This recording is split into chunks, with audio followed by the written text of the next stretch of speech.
Dr. Nsizwa-Zonke Yende is a political analyst at the University of Mpumalanga. Dr. Yende, good afternoon to you. I presume if your political party rather, tells you to resign and suspends you, you do eventually have to leave the legislature. And in this case, it would mean Shinga has to leave the KwaZulu-Natal legislature? Good afternoon to you, Stephen, and to your viewers at home. Thank you for having me. Yes, indeed, if you are suspended by the political party and your status is no longer of, or the status of your your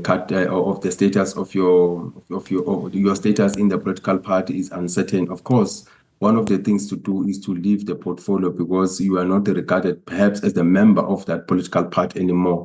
So in this case, therefore, I would believe that that could be the case with also Mbali Shinga, to say that because she has been suspended and the NFP does not recognize her as the member that should be holding that particular portfolio in KZN in the GPU. So I do not believe that she should be part of that. So I think that should be the reason or why she should not be part of the legislature anymore. So if she's not part of the legislature, I presume what happens now is the NFP appoints another member of the legislature. It might even be the party's leader, Owen Barnes, and then we would wait another vote of confidence in the Premier.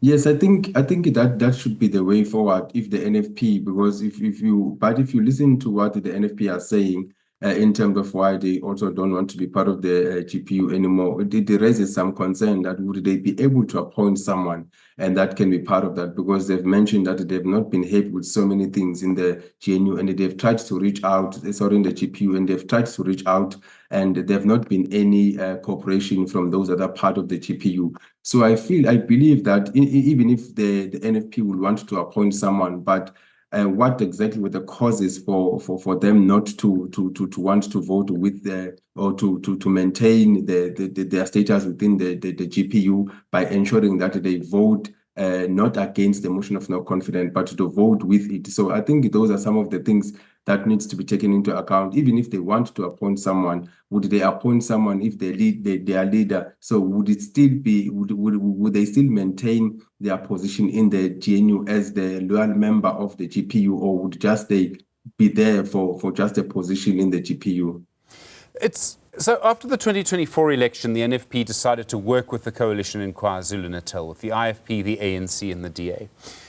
What do you think has changed that now means they don't want to work there? Because what this is really about, and Dr. Yende, it seems to me this is really about whether Umkhonto we Sizwe and the EFF can govern in KwaZulu-Natal. I mean, that's really the story here to an extent.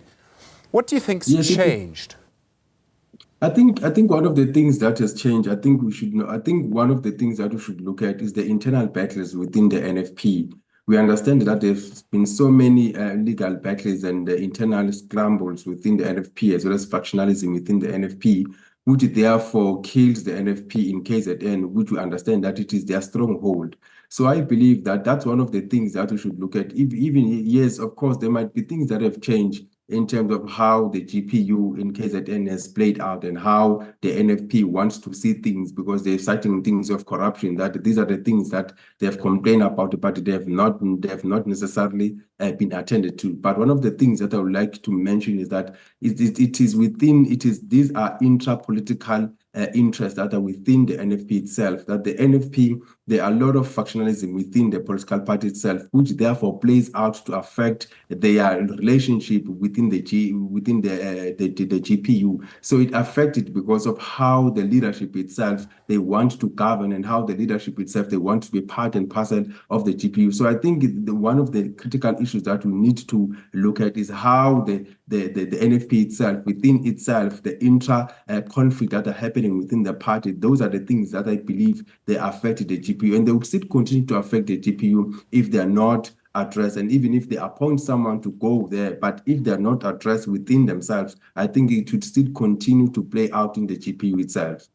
So what do you think happens if there is a vote of confidence? As I understand the maths in the KwaZulu-Natal legislature, and it's a very fine balance.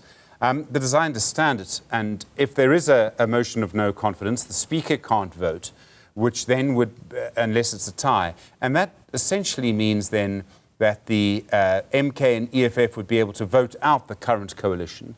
Do you think MK has an obvious candidate for premier? It seems to me to be a bit complicated.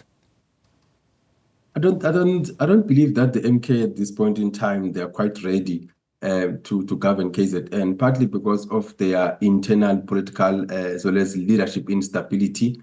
I think one of the things that we have seen over the months that the MK have been is that there's no stability within them, within the leadership themselves. They've been so much about moving up and down. And even their leader, Jacob Zuma, mentioned is that the reason why we have instability is because of how things were. Most of the people that are part of the leadership were put there as part of just ensuring that the party it goes into the election. So the party has not yet established itself. So I do not believe that I do believe that they still have in internal leadership instability that they still need to fix in order for them to contest. Even if they go on the motion of no confidence and they win the motion of no confidence, of course they might win and they might be able, but I do not believe that with amongst themselves they have a stability, because we would expect that in terms of how they've been doing the patterns in the party, in terms of changing leadership and changing leaders, I think that they definitely shows us what we might expect if the party goes into a leadership position, especially in the province of KZN. Yes, we understand that they achieved the majority, but their leadership instability, it will present a crisis in the province of KwaZulu-Natal. I mean, there are obvious questions around what the leader of the party does, former President Jacob Zuma. He's been the president. I can't really imagine him as the premier of KZN. No, I don't think that would be, but I think that maybe they might choose someone else to be the leader of KZN. But again, I mean, you remember, Stephen, that one time Jacob Zuma wanted to be the member of the parliament. So I don't think that we can rule anything out, but that could, of course, be something that is we cannot think about. But I believe that they might want to choose someone else because, of course, in terms of the age and in terms of the responsibilities that requires for someone of that nature to be a premier. There are a lot of responsibilities. So I believe that they might be able to choose someone else to stand. But those are the things that perhaps can be discussed later when everything has been done. But I believe that these are just some of the things that we have to think about, that in terms of age, in terms of Jacob Zuma being the premier, I don't think that will work out at this point in time.